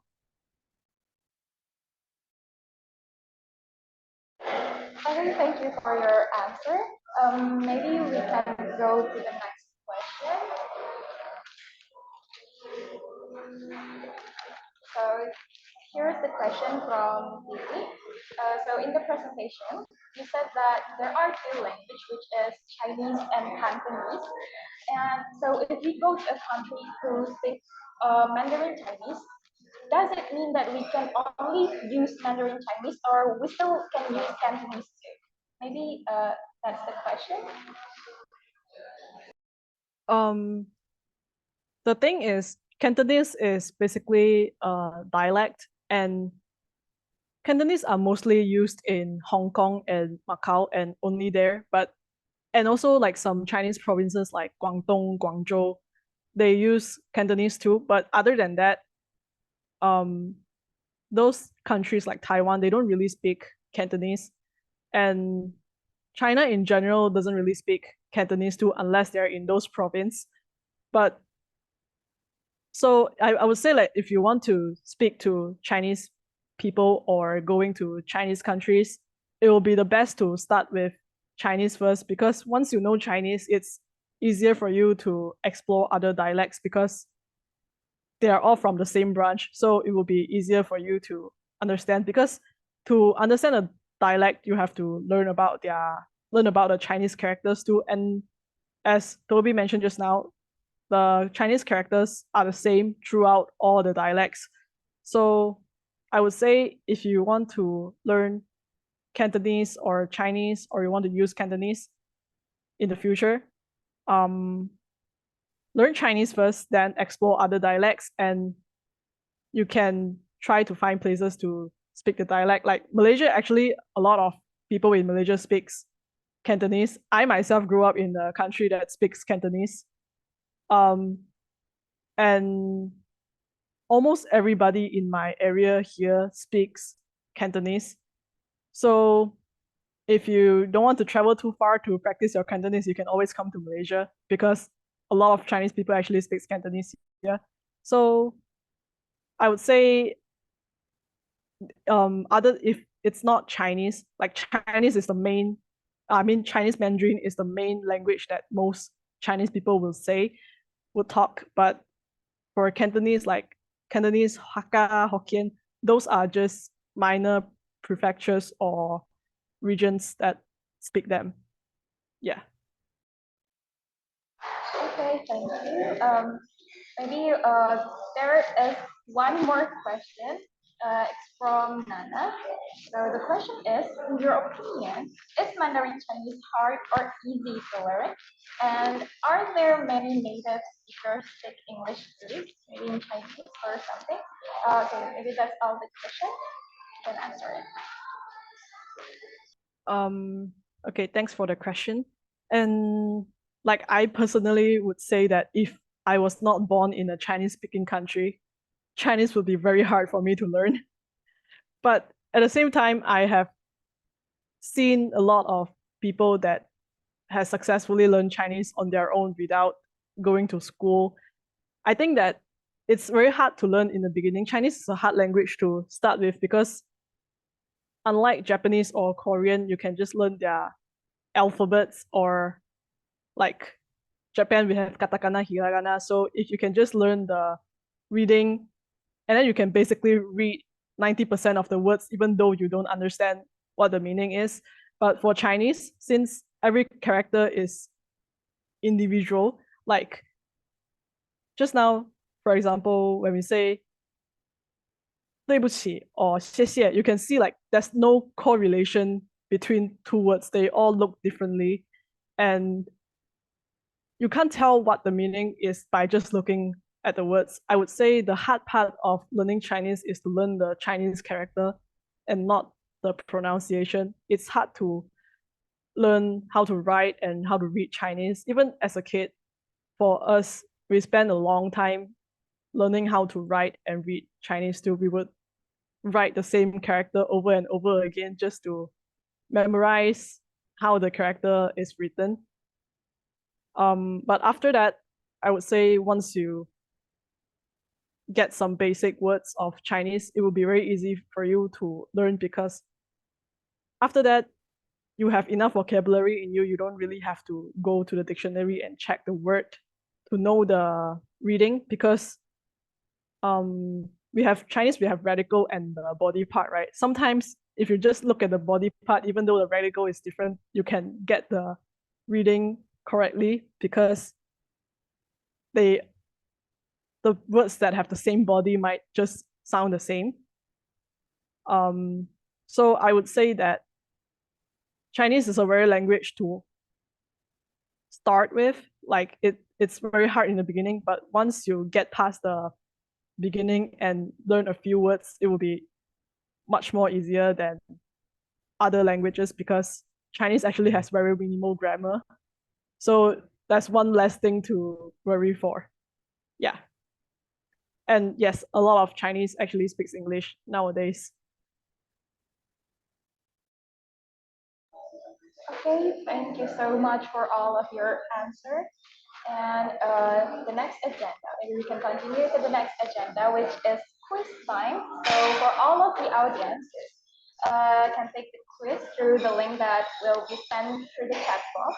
And there will be 5 minutes for the quiz time.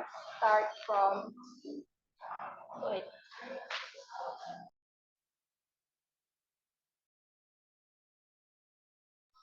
Okay, the quiz time starts from now.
Okay, for all of the audiences, a reminder for the quiz time will be over at 15:10.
Okay,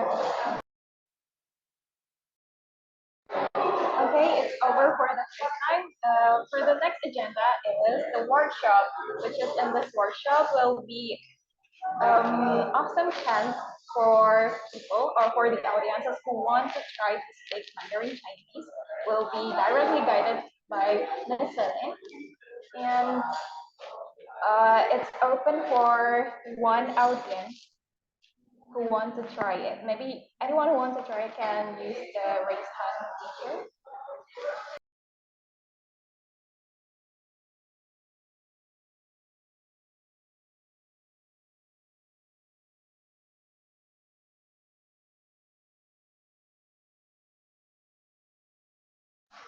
Okay, so there is Aurelia Wongso-Prawiro who wants to try to speak Mandarin Chinese. Okay, maybe Miss Celine, are you there? Okay. Okay, so I will tell the mechanism of this workshop. So the participant or the audiences will talk about the quiz that they already take in the quiz line. So and then we have a dialogue with Ms. Celine. Oke, Aurel, jadi nanti untuk mekanismenya itu Aurel bakal baca percakapan yang ada di kuis tadi, kemudian bakal saling berdialog sama Miss Celine. Mungkin Aurel bisa on cam dan on mic.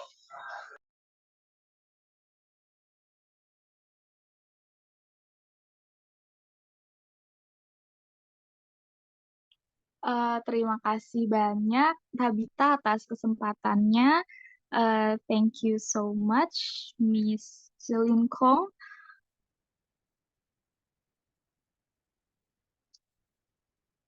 Apakah saya langsung membacakan? Ya, Aurel bisa langsung baca.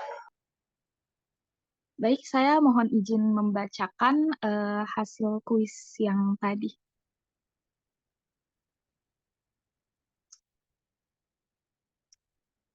Uh, 不好意思 permisi 是的怎么了 ya ada apa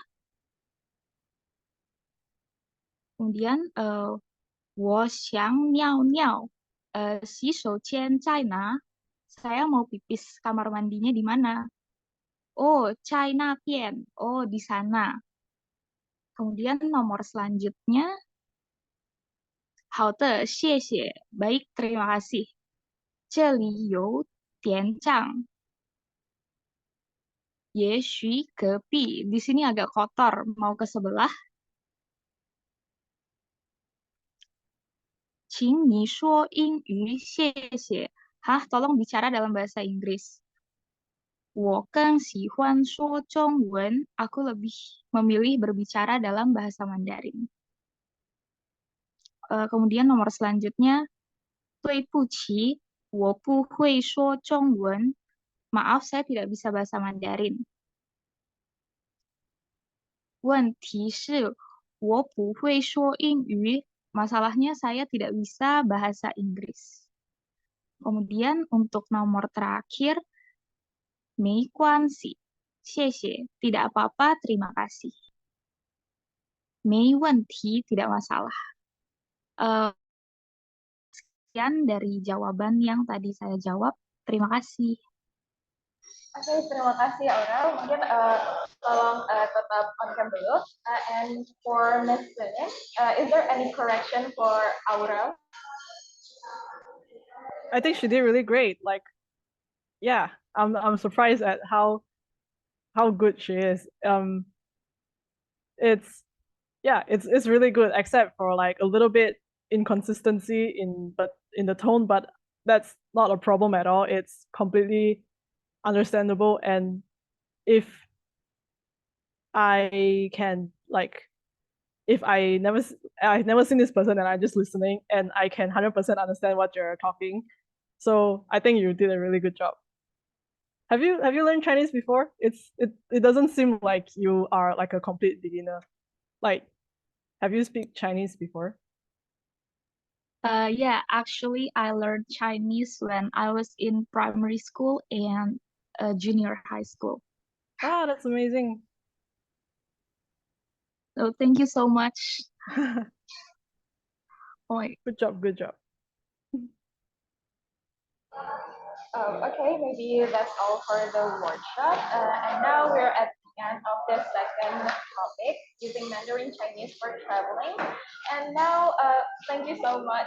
Thanks a lot for Ms. Celine for all of your awesome material presentation and all. And to show our gratitude, here is the certificate of appreciation from us. Maybe the operator can show the certificate, please. Okay, for our project officer, Mia Losita, are pleased to give the certificate to Ms. Celine.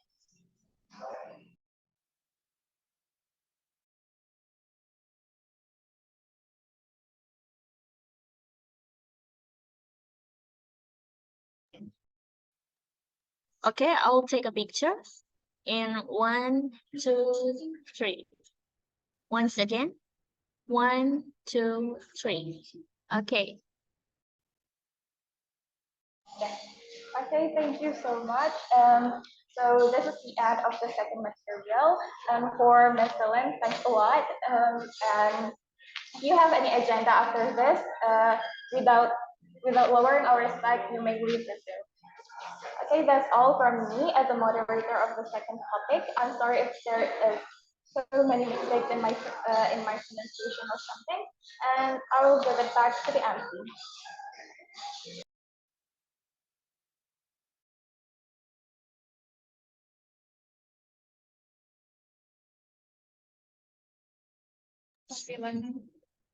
Baik, dikarenakan rangkaian pemaparan materi telah selesai, agenda selanjutnya adalah penutupan dan foto bersama.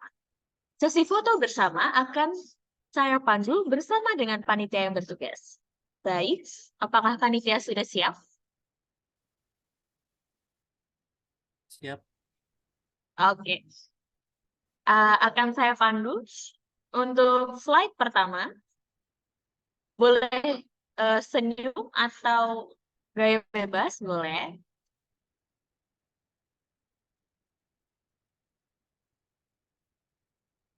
Oh iya, teman-teman yang lain bisa on cam, yang bisa on cam biar lucu foto bareng-bareng.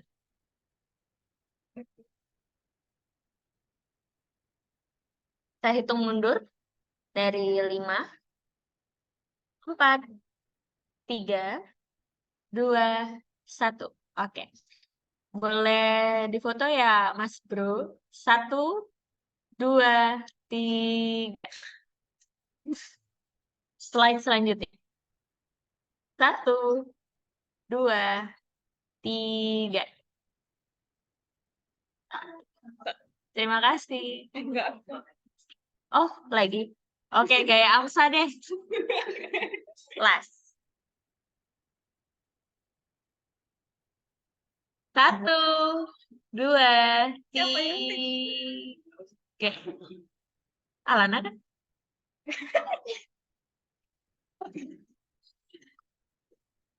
Oh, sudah. Baik. Karena sesi foto terakhir, selanjutnya kita telah sampai di penghujung acara.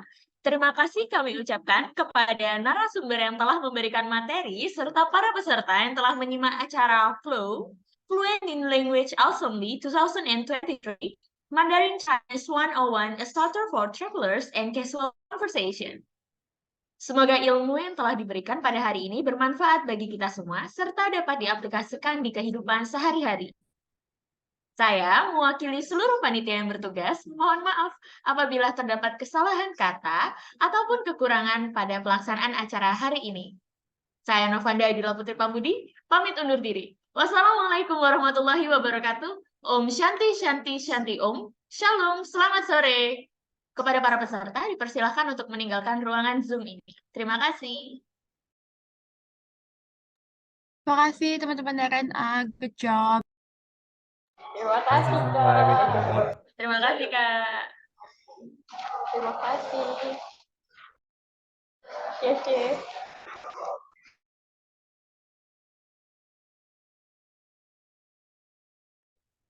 Kalian di mana sih nih?